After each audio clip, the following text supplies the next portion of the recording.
Assalamualaikum warahmatullahi wabarakatuh. Selamat berjumpa kembali teman-teman semuanya. Setiap kali mengunjungi pusat perbelanjaan atau pertokoan, hampir selalu kita menemukan pedagang beretnis Tionghoa atau biasa disebut dengan Cindo. Bahkan bisa jadi jumlah pedagang keturunan Tionghoa atau Cindo itu mendominasi atau lebih banyak dibanding pedagang dari etnis lainnya. Pedagang dengan etnis Tionghoa itu menjual barang dagangan yang beragam. Ada yang berjualan baju, kain, perlengkapan rumah tangga, dan sembako. Ada pula orang keturunan Tionghoa yang menjadi pemilik toko perhiasan, pemilik perusahaan atau pabrik berskala besar. Muncul kesan bahwa mereka cukup sukses hidup dengan berdagang. Sempat terpikir dalam benak, mengapa etnis Tionghoa atau Cindo kebanyakan berdagang? Apa yang mendasari sehingga mereka ikut atau berdagang? Menurut hasil sensus tahun 2000, dalam laporan kompas.com tercatat bahwa orang Tionghoa merupakan suku bangsa terbesar ke-15 di Indonesia. Terdapat 1.738.936 orang penduduk yang mengaku sebagai orang Tionghoa atau Cindo, atau mencakup 0,68% dari seluruh penduduk Indonesia. Populasi etnis Tionghoa atau Cindo itu dihitung kembali pada tahun 2010. Hasil sensus tersebut menyebutkan bahwa populasi Tionghoa atau Cindo mencapai 2.832.510 jiwa atau sekitar 1,2% dari penduduk Indonesia. Meskipun jumlahnya hanya 1,2% dari penduduk Indonesia, namun banyak pengusaha sukses, konglomerat, dan orang-orang dengan kekayaan terbesar justru adalah orang Tionghoa atau Cindo. An Wang Sen dalam buku Rahasia Bisnis Orang Cina menyebutkan bahwa dunia orang etnis Tionghoa adalah di bidang perdagangan. Mereka suka dan tertarik untuk berdagang.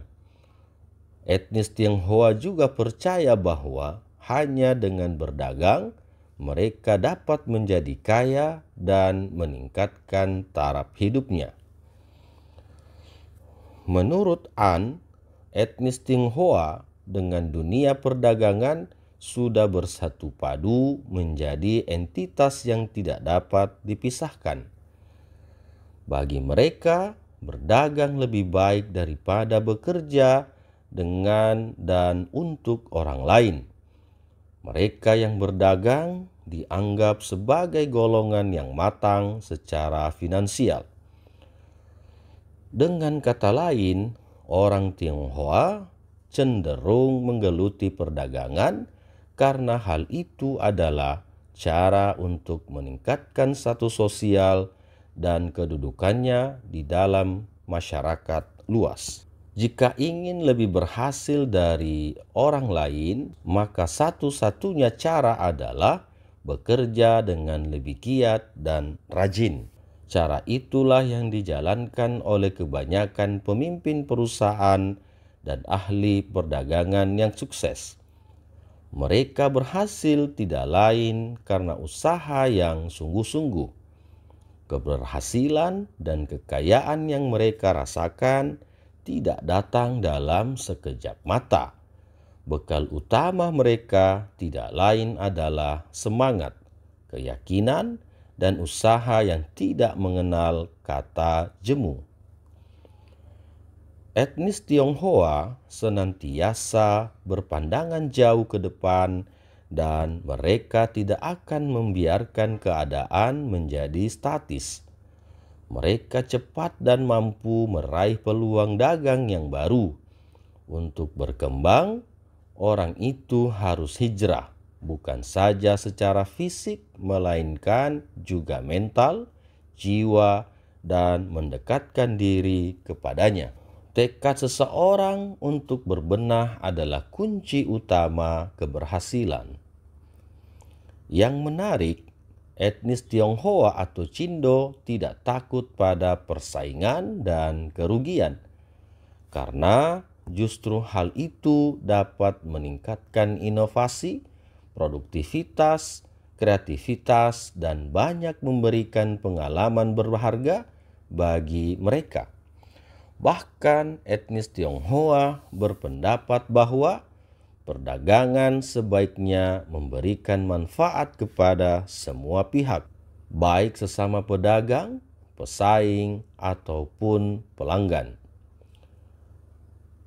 Orang Tionghoa meyakini bahwa hanya dengan bekerja keras dan berani membuka peluang, mereka akan berhasil. Keberhasilan dan kegagalan bergantung pada sikap, usaha, dan keyakinan. Meskipun bakat dan minat memainkan peran penting dalam keberhasilan, tanpa dorongan yang kuat dari dalam, seseorang mudah tumbang jika menghadapi masalah. Poinnya, bakat seseorang bisa diasah. Keterampilan pun bisa dipelajari melalui pengalaman. Yang utama adalah seseorang harus bersikap serius dan memiliki komitmen yang kuat. Berkaca dari falsafah dan etos kerja etnis Tionghoa, tidak ada salahnya untuk bisa mengadaptasinya dalam kehidupan sehari-hari. Bukan hanya di kalangan pedagang atau pengusaha, tetapi juga bagi pelajar dan generasi muda. Pepatah mengatakan, menuntutlah ilmu walaupun sampai ke negeri Cina. Pepatah itu tidaklah berlebihan. Kenyataannya memang dari orang-orang etnis Tionghoa lah sebenarnya kita justru bisa mengambil banyak pelajaran. Orang-orang Tionghoa menciptakan teknologi dan inovasi sehingga tidak heran jika mereka menguasai perdagangan dunia. Demikian pula dalam hal etos kerja, meskipun kesuksesan sudah mereka raih, namun mereka masih melaksanakan kebiasaan bekerja keras. Bangun dan mulai bekerja sepagi mungkin, tidur pun menjelang tengah malam. Mereka bukannya gila kerja, melainkan pekerja keras. Itu pula yang terlihat dari seorang rekan saya yang berada di Makassar. Seorang kenalan beretnis Tionghoa itu memilih tinggal di ruko sederhana tempat usahanya, meskipun memiliki rumah mewah seharga puluhan miliar di kawasan elit. Generasi muda mempunyai tantangan tersendiri di era kemajuan teknologi informasi seperti saat ini. Merujuk dari etos kerja etnis Tionghoa, berdagang sama dengan belajar. Belajar merupakan proses yang berkelanjutan, tidak ada kata berhenti dalam belajar. Hanya diri sendirilah yang bisa membuat keputusan tentang apa yang harus dilakukan. Tentu diiringi dengan usaha, niat baik, dan keyakinan kuat. Warga atau etnis Tionghoa atau Cindo kini bukan hanya bekerja sebagai pedagang. Perlahan-lahan mereka mulai mencoba bidang baru, seperti olahraga, pekerja kantoran, dan berprestasi di dunia politik. Masyarakat pribumi Indonesia juga membukakan pintu lapangan kerja bagi warga Tionghoa, mengekspresikan keahlian mereka yang lain selain berdagang.